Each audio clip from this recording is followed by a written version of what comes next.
नमस्कार दोस्तों, आज हम जीआईसी लेक्चरर के पेपर को सॉल्व करेंगे। तो ये हमारे सामने है जीआईसी लेक्चरर का पेपर। मेरे पास सीरीज ए है जो ऐसे दिया है, हड़प्पा पुरा स्थल बनावली किस नदी पर स्थित है। तो इसका उत्तर हो जाएगा दोस्तों रंगोई। रंगोई इसका उत्तर हो जाएगा।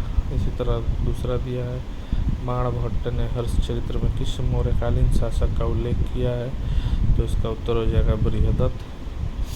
फिर तीसरे पे आते हैं, निम्नलिखित में से दिल्ली के किस सुल्तान ने अमानवीय दंड देना बंद कर दिया था। तो इसका उत्तर हो जाएगा नसीरुद्दीन महमूद शाह।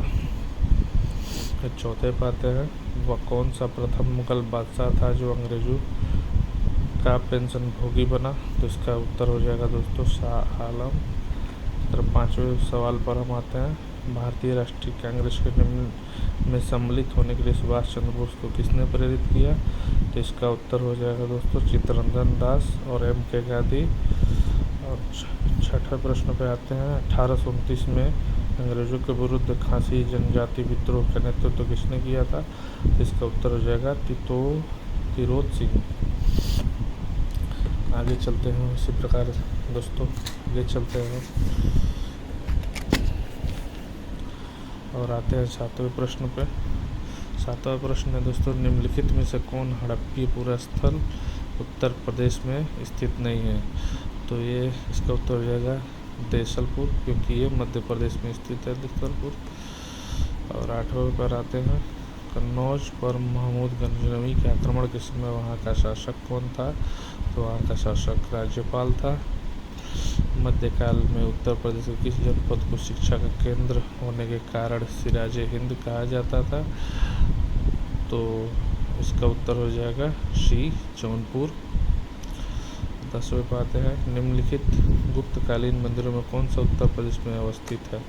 तो 10वें का उत्तर हो जाएगा दोस्तों डी, देवगढ़ का दशावतार मंदिर।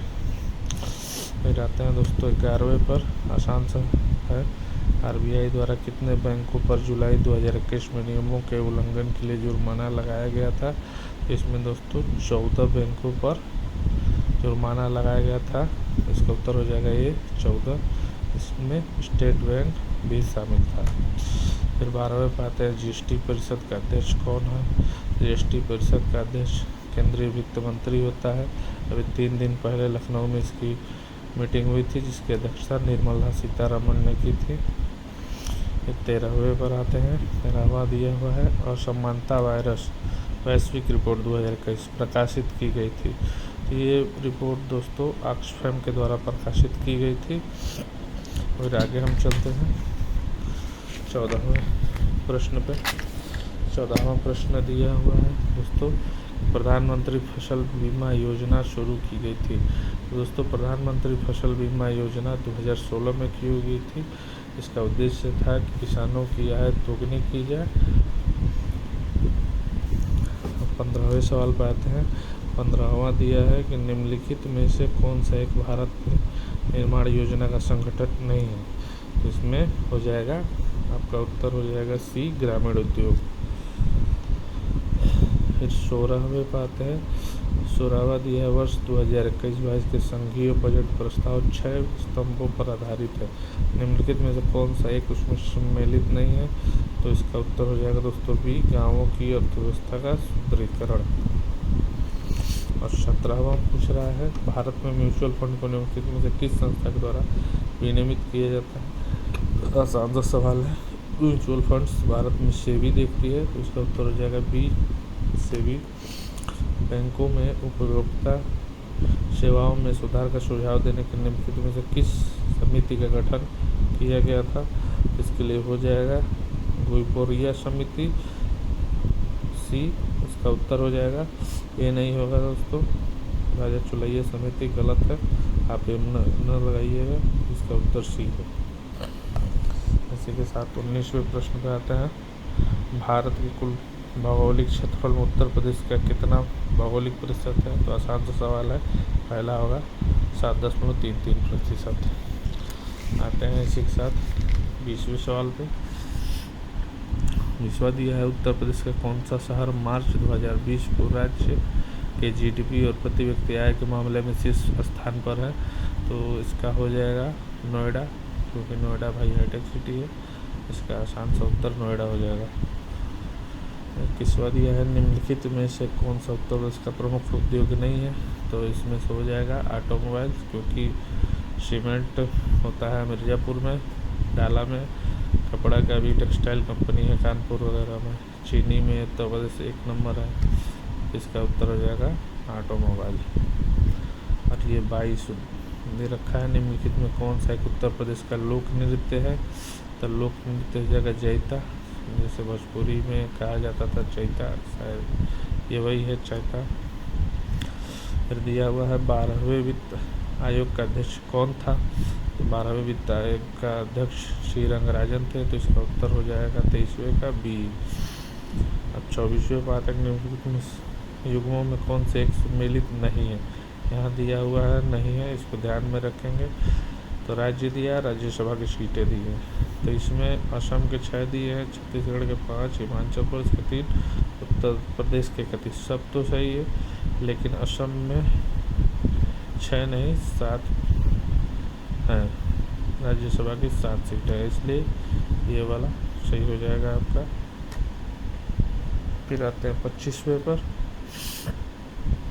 निम्नलिखित में से राज्य के नीति निर्देशक तत्वों का कौन सा अनुच्छेद राज्य के को निर्देशित करता है कि वे उद्योगों को प्रबंधन में कामगारों की सहभागिता सुनिश्चित करें।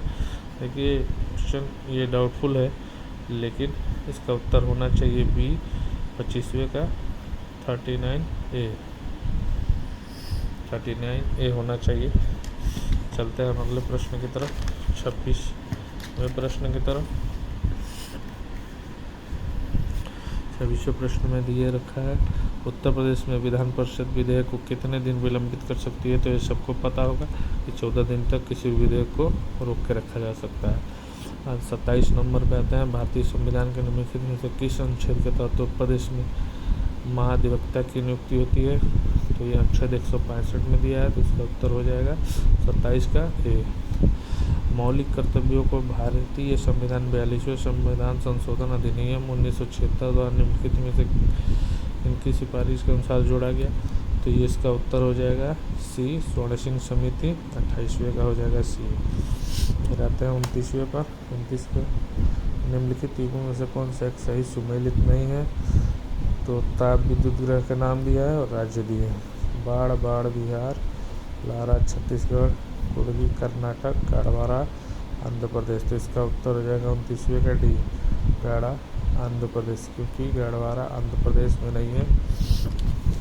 चलते हैं हम अगले 30 नंबर पे। इसे भी मिलान करने वाला दिया हुआ है। सूची 1 को सूची 2 से मिलित कीजिए और सूची के नीचे को सही कर सही उत्तर का चयन कीजिए।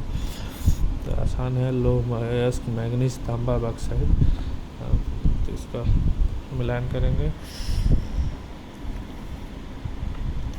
लौह अयस्क हो जाएगा चितवारा, मैग्नीज हो जाएगा इटावीरा, तांबा हो जाएगा सडबरी और बॉक्साइट हो जाएगा वाइपा। तो इसका इस हिसाब से हो जाएगा डी सही सुमेलित है। डी इसका उत्तर हो जाएगा। 31 पे आता है निम्नलिखित में से किस देश से होकर भूमध्य रेखा नहीं गुजरती है। ध्यान रहेगा नहीं तो नहीं। इसका 31 का हो जाएगा जाम्बिया। फिर आता है 32 नंबर पर उत्तर प्रदेश का मयूर संरक्षण के निम्नलिखित में से किस स्थान पर स्थित है। आसान सा सवाल है। 32 का आंसर हो जाएगा बी मथुरा, क्योंकि कृष्ण जी का जो है मथुरा में मोरों से बहुत लगाव था, इसलिए मथुरा को जो है मयूर संरक्षण केंद्र बनाया गया। 33 नंबर पे आ जाता है निम्नलिखित में उसकी कौन सी अनुसूचित जनजाति वाराणसी जनपद में नहीं पाई जाती है। तो 33 का हो जाएगा सी सहरिया। सहरिया जो है ये ललितपुर में पाई जाती है। सहरिया और पहरिया, सहरिया और पहरिया ये 2 जनजातियाँ ललितपुर में पाई जाती हैं।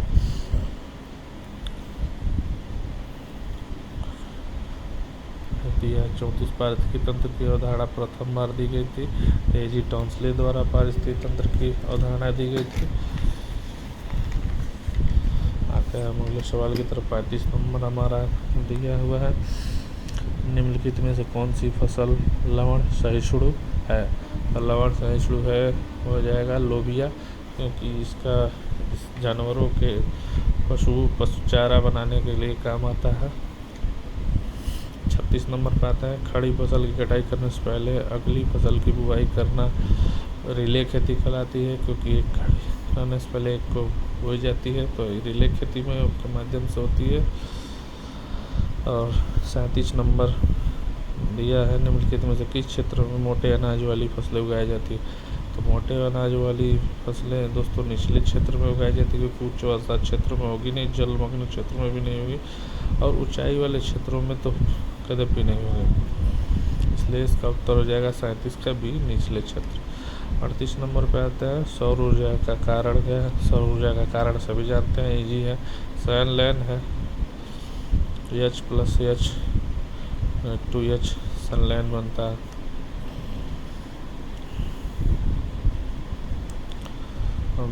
विलुप्त संख्या ज्ञात कीजिए, ये रीजनिंग का सवाल है, लेकिन ईजी है, 20 आएगा। दे रखा है संख्या × 3 × 2, ऐसे ही इसका उत्तर आ जाएगा 20। फिर दिया है शब्दों के विषम युग्म को चुनिए। मृत्यु रोग, अंगूर, शराब, दूध, मक्खन, पानी, ऑक्सीजन। अंगूर से शराब बनता है, दूध से मक्खन बनता है, पानी से ऑक्सीजन बनता है, लेकिन मृत्यु से रोग नहीं होता, रोग से मृत्यु होता है। ये गलत दिया हुआ है, तो इसका 40 का आपका उत्तर हो जाएगा ए, सही हो जाएगा। ये GIC लेक्चरर के GK सामान्य ज्ञान का पार्ट था। उसके अगले पार्ट में हम लोग देखेंगे, इंग्लिश के पेपर को सॉल्व करेंगे। तब तक के लिए धन्यवाद।